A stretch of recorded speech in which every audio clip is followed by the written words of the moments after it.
স্কুলের সামনে দাঁড়ানো কোনো ছেলের সাথে জীবনে প্রেম করি নাই। আপনাকে বলে যে ডানা ভাই ওভাররেটেড, তো তাদেরকে কি বলবেন যে তাদের চোখ ভালো বা বিচক্ষণ? বেশি অপশনাল হয়ে গেলে দেখা যাবে যে বাজে দেখা যাচ্ছে, কারণ আমার হাত পায়ে অনেক মাংস। ভিউয়ার্স, আমার সঙ্গে আছেন ডানা ভাই জোস। আপনি এত জোস কেন? আমি জোস কারণ আমার নামই ডানা ভাই জোস, এই জন্য। কেমন লাগছে এই অ্যাওয়ার্ড শোতে? অ্যাওয়ার্ড শো আসলে বরাবরই ভালো লাগে, কারণ ছোটবেলা থেকে আমরা আসলে আইফা অ্যাওয়ার্ড দেখতাম বা অস্কার টস্কার দেখতাম। সো মনে হতো বাংলাদেশে কবে হবে। সো বাংলাদেশে এরকম যে ওটিটি প্ল্যাটফর্মগুলোকে আসলে ট্রিবিউট দিয়ে একটা অ্যাওয়ার্ড শো করছে, that's a huge thing for us. So yes, I am very happy. Nomination কি পাওয়া হয়েছে? নমিনেশন আমি একবারও পাই নাই। আমার মনে হয় আমি এখনো যোগ্য না নমিনেশন পাওয়ার জন্য। যেদিন আমি নমিনেশন পাবো আমি বলবো যে অ্যাওয়ার্ডের যোগ্যতাই নাই। But Kareena got nomination last year. এই বছর আমরা কেউই নমিনেশন পাই নাই, but still we are here to enjoy the show. বর্তমানে কি নিয়ে ব্যস্ততা? বর্তমানে আসলে আমি চাকরি বাকরি নিয়ে অনেক ব্যস্ত, আর টুকটাক কন্টেন্টের কাজ তো করা হয়। আর আসলে আমার আমি কাজের ক্ষেত্রে আমার থেকে বড় ব্যাপার আমি পার্সোনাল লাইফে অনেক বেশি ব্যস্ত থাকি, যে ফ্রেন্ডদেরকে সময় দেওয়া, ফ্যামিলিকে টাইম দেওয়া। সো বর্তমানে আমি আসলে আমার নিজের গ্রোথের ব্যাপারে অনেক ফোকাস করছি। যে একটা মেসি মেসি ভাব থেকে এখন একদম পারফেক্ট ডানা ভাই, মানে কিভাবে আসলো ব্যাপারটা? লুকের সম্পর্কে একটু বলেন। না, লুকটা হচ্ছে ভেরি সিম্পল। এটা জাস্ট অফ শোল্ডার একটা গাউন। সো বেশি অফ শোল্ডার হয়ে গেলে দেখা যাবে যে বাজে দেখা যাচ্ছে, কারণ আমার হাত পায়ে অনেক মাংস। সো জাস্ট ঠান্ডা দেখে উপরে একটা ওভারকোট পরে, জাস্ট ছোট একটা কোট পরে চলে আসে। আমি তেমন কিছুই করি নাই। আমার মনে হয় আমি আর কারিনা আমরা সবসময় এফার্ট অনেক কম দেই যে কোনো ক্ষেত্রে, বাট ইটস জাস্ট কমফোর্টেবল, কারণ এটা অনেক হাঁটাহাঁটি করা যাচ্ছে, দৌড়াদৌড়ি করা যাচ্ছে। এটাই হচ্ছে এই ড্রেসের সবচেয়ে কমফোর্টেবল বিষয়। আপনার ফ্রেন্ড কারিনা তো ফাটায় ফেলছে সিনেমায়, আপনি কবে এন্ট্রি নিচ্ছেন?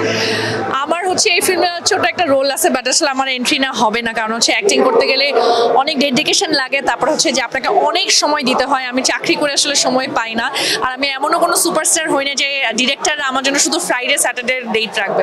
সো কোনোদিন যদি এরকম ডেটে মিলে, কোনো ক্যারেক্টারে মিলে এবং ডিরেক্টর মনে হয় যে আমি the perfect one for the role, তাইলে হয়তো বা করবো। 36-24-36-এ আপনি সবসময় আপনার বান্ধবীকে কুমন্ত্রণা দিচ্ছেন। বাস্তবেও কি আপনি এরকম ফ্রেন্ডদেরকে মানে ডিমোটিভেট করে দেন বা উল্টাপাল্টা থটস? ডিমোটিভেট বলতে আমার ফ্রেন্ডরা যখনই ভুলভাল ডিসিশন নেয়, they always call me and I guide them properly. এটা আমার সব ফ্রেন্ডরা বলবে, বিকজ এটা হয় কি একটা মেন্টাল সাপোর্ট দরকার। আমরা অনেক সময় যখন ইমোশনাল থাকে আমরা অনেক ভুল ডিসিশন নেই।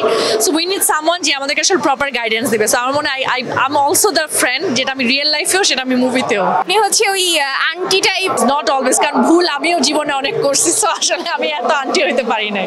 যখন প্রথম প্রেমে পড়েছিলেন মানে এরকম ফ্রেন্ডকে কি বলা হতো যে এইটা হয়েছে এটা না? না, প্রথম প্রেমে পড়ার পর ডেফিনেটলি ফ্রেন্ডদের সাথে শেয়ার করা হয়েছে, বিকজ প্রথম প্রেমের অনুভূতিটাই অনেক আলাদা। তখন দেখা যায় না, মানে এক্সকিউজ খুঁজে খুঁজে বয়ফ্রেন্ডের কথা তোলা হয়তো, আরে ও তো এটা বলছে ওইটা বলছে। সো হ্যাঁ, ফ্রেন্ডদের সাথে বলা হয়তো, বাট ডিমোটিভেট কখনো হই নাই, বিকজ হচ্ছে যে আমি আসলে এমন কোনো ছেলের সাথে কখনো প্রেম করি নাই যেটা আসলে কেউ ডিমোটিভেট করবে। সো এই ক্ষেত্রে আমি একটু পিকি ছিলাম, choosy. I was very choosy. আমি স্কুলের সামনে দাঁড়ানো কোনো ছেলের সাথে জীবনে প্রেম করি নাই। Are you happy in your personal life? I am very happy with my personal life. আসলে সবার লাইফে স্ট্রাগল থাকে, সবার লাইফে প্রবলেম থাকে, but you need to know how to be happy. এবং আমার হ্যাপিনেস আমি আসলে প্রতিনিয়ত খুঁজে পাচ্ছি, এবং ছোটোখাটো জিনিস আমি অনেক খুশি হয়ে যাই। সেটাই আসলে, যেমন আজকে জামাটা পরার পর আমাকে স্লিম লাগতেছে, এইটা দেখেই আমি খুশি। সো আমি আসলে অনেক অল্পতে খুশি। পার্টনারের মধ্যে আসলে কোন জিনিসগুলো আসলে থাকা দরকার, না হলে আসলে লাইফটা টাফ হয়ে যায়? আমার ফার্স্টে আগে অনেক কিছুই মনে হতো, লয়াল হইতে হবে, এই হতে হবে, বাট এখন আমার কাছে মনে হয় your partner has to B your friend.